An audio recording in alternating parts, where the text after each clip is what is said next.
నేను ప్రికాషన్స్ విషయంలో ఒక 2 days బ్యాక్ 3 days బ్యాక్ అంటే ఈ క్యూ లైన్లు మొత్తం ఆ క్యూ లైన్లు అన్నీ మేము చెక్ చేసుకోవడం జరిగింది. ఇది అన్ఫార్చునేట్ థింగ్. అక్కడ గోడ ఉంది.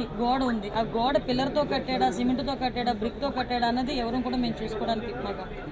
కానీ విషయం ఏంటవుతుందంటే అక్కడ విపరీతంగా వర్షం పడింది. మీకు తెలుసు, మీరు ఆ టైంలో ఉన్నారు. నేను కూడా వర్షంలో తడుచుకుని దర్శనం చేసుకుని వచ్చాను. నేనే కాదు, పట్టు వస్త్రాలు సమర్పించడానికి వచ్చిన రెవెన్యూ మినిస్టర్ గారు కూడా వర్షంలో తడుచుకుని వెళ్ళారు. భారీ వర్షంలో తడుచుకుని వెళ్ళాము. ఈ వర్షం నేను దర్శనం చేసుకుని బయటకు వచ్చాను. ఇలా ఇన్ఫర్మేషన్ వచ్చింది గోడ కూలిందని. 1 or 2 ఇంజురీస్ అన్నారు. అయినప్పటికీ కూడా నేను వచ్చి చూస్తానని చెప్పి నేను పుట్అవుట్ని వచ్చాను. అప్పటి నుంచి ఇప్పటి వరకు మేము ఇక్కడే ఉండడం జరిగింది. అంటే ఎక్కడ కూడా రెస్క్యూ ఆపరేషన్స్లో కానీ నిర్లక్ష్యం వహించడం కానీ ఎక్కడ కూడా మేము చేయలేదు.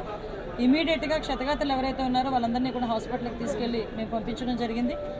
మిగతా రెస్క్యూ ఆపరేషన్స్ కూడా జరుగుతున్నాయి. ప్లీజ్ మిగతా అన్ని కార్యక్రమాలు చేసుకోవాలి. అందరూ కూడా బాగున్నారండి. ఏ టైంలో కన్స్ట్రక్ట్ జరిగింది, ఏ స్కీమ్లో కన్స్ట్రక్ట్ జరిగింది, ఎవరు కాంట్రాక్టరు, ఎవరు ఇంజనీరు, ఎవరు క్వాలిటీ కంట్రోల్ ఎవరు చేశారు, ఎవ్రీథింగ్ మేము ఇందులో ఎంక్వైరీ చేసుకుంటాం. ఎందుకంటే ఇక్కడ ప్రాణాలు కోల్పోయారు. ఈజీగా వదిలేయాల్సిన అవసరం ఏం లేదు. ఇందులో గవర్నమెంట్ కూడా చాలా సీరియస్గా